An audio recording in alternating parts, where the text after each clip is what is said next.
Medium. ওকে, next এটা আমাদের দেয় মাঝে মাঝে নিট বা জেইতে কোশ্চেন যে এপসাইলন বা এপসাইলন নট এদের ডাইমেনশনাল ফর্মুলা কি হবে? ডাইমেনশনাল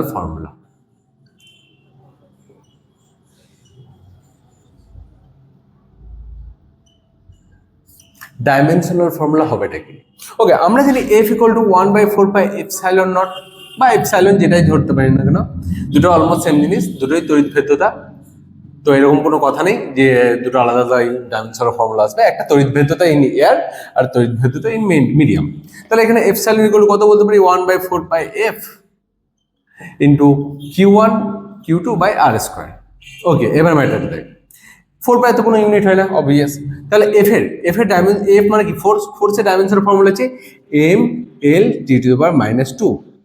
চার্জ দুটো আছে, চার্জের ক্ষেত্রে ডাইমেনশন ফর্মুলা হচ্ছে আইটি, জানা আছে আমাদের। আবার এখানে চার্জ আছে আইটি, আর এখানে আর বলতে ডিস্টেন্স মানে এল স্কোয়ার। তাহলে আলটিমেট কত হচ্ছে? এমটাকে যদি উপরে উঠে দিই m⁻1। ওকে, এল আছে এল কিউব হয়ে গেল l⁻³ অ্যান্ড টিটাকে উপরে উঠিয়ে দিলাম, টি স্কোয়ার হলো, আর এখানে দুটো স্কোয়ার t⁴, আর এখানে বলতে পারি আই স্কোয়ার। যে পুরোটাকে থার্ড ব্র্যাকেট বা ব্র্যাকেটসের মধ্যে রাখা হয়, এটা থার্ড ব্র্যাকেট না বলে ব্র্যাকেটসই বলা বেশি ভালো হবে। তাহলে এপসাইলন বা এপসাইলন নটের ডাইমেনশনাল ফর্মুলা হচ্ছে এইটা। এই কোশ্চেনে অনেকবার জিজ্ঞাসা করেছে। নেক্সট আমাদের পরের যে কোশ্চেনে দেয় যে from electric fields or Coulomb's law define 1 coulomb define করতে বলে যে 1 কুলম্ব চার্জ কাকে বলা হয়। তো আমরা 1 কুলম্ব কিসের? এসআই ক্ষেত্রে ফর্মুলা ইউজ করছি Coulomb's law. F equal to কি বলতে পারি? 1/4 pi epsilon naught into Q1 Q2 by r square. এটা আমরা বেসিক জানি।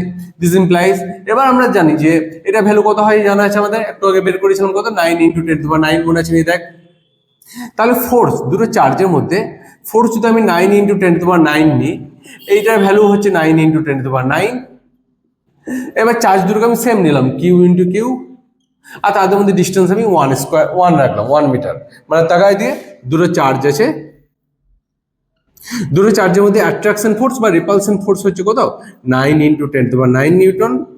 আমি এখানে রিপালশনই ধরলাম, আর তাদের মধ্যে ডিস্টেন্স হচ্ছে কত? 1 মিটার। তাহলে সেক্ষেত্রে সেক্ষেত্রে চার্জ দুটো যদি সেম হয়, কিউ ইন অ্যান্ড কিউ, তাহলে কত বলতে পারি? দু সাইডে কাটাইড হয়ে যাবে, তাহলে কিউ স্কোয়ার ইকুয়াল কত পড়ে থাকবে? 1 পড়ে থাকবে। তাহলে কিউ ইকুয়াল কত হবে?